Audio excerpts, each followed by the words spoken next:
মা, তোমাদেরকে একটা কথা বলবো ভাবছি। কি কথা বল? ইয়ে মানে আমি সালমাকে অনেক ভালোবেসে ফেলেছি। ওকে আমি বিয়ে করতে চাই। এটা তো খুব ভালো কথা। এ কথাটা কি তুই সালমাকে বলেছিস? না মা, ওকে আমি সাহস করে বলতে পারিনি। দূর পাগল, এসব কথা না বললে হয়। মেয়েটাকে আমার খুব পছন্দ হয়েছে।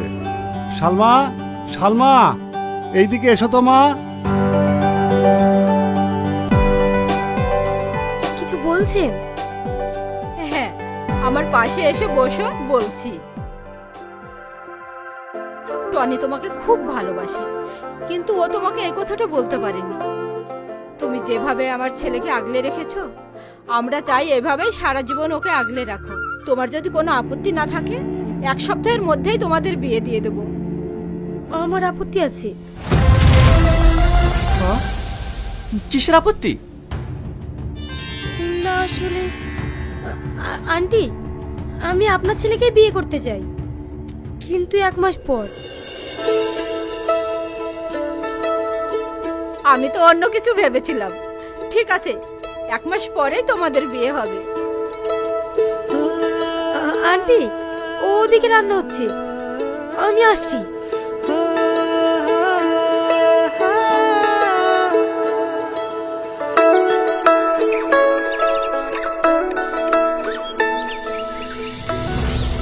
সালমা, তুমি একা একা ছাদে দাঁড়িয়ে কি হচ্ছ? কিছু না। এই, তুমি কান্না করছো? না না, কাঁদবো কেন? আমি ভাবছি তোমাদের বন্ধুত্ব নিয়ে। তোমরা কত ভালো। আমি একজন পাগলি, রাস্তায় রাস্তায় ঘুরে বেড়াতাম, যার কোনো পরিচয় ছিল না, না কোনো থাকার জায়গা ছিল। তোমরা আমাকে নিয়ে এসে সুস্থ করে তুলেছো, একটা সুন্দর জীবন দিয়েছো। তার জন্য আমি সারা জীবন তোমাদের কাছে কৃতজ্ঞ থাকবো।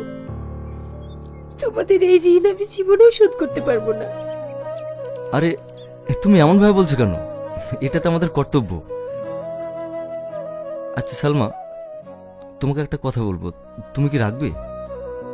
অবশ্যই রাখবো, বলো। আমি আমি তোমাকে ভালোবাসি, তোমাকে বিয়ে করতে চাই। আমাদের বাড়ির সবাই রাজি। শুধু তোমার মতামতটাই জানতে চাই।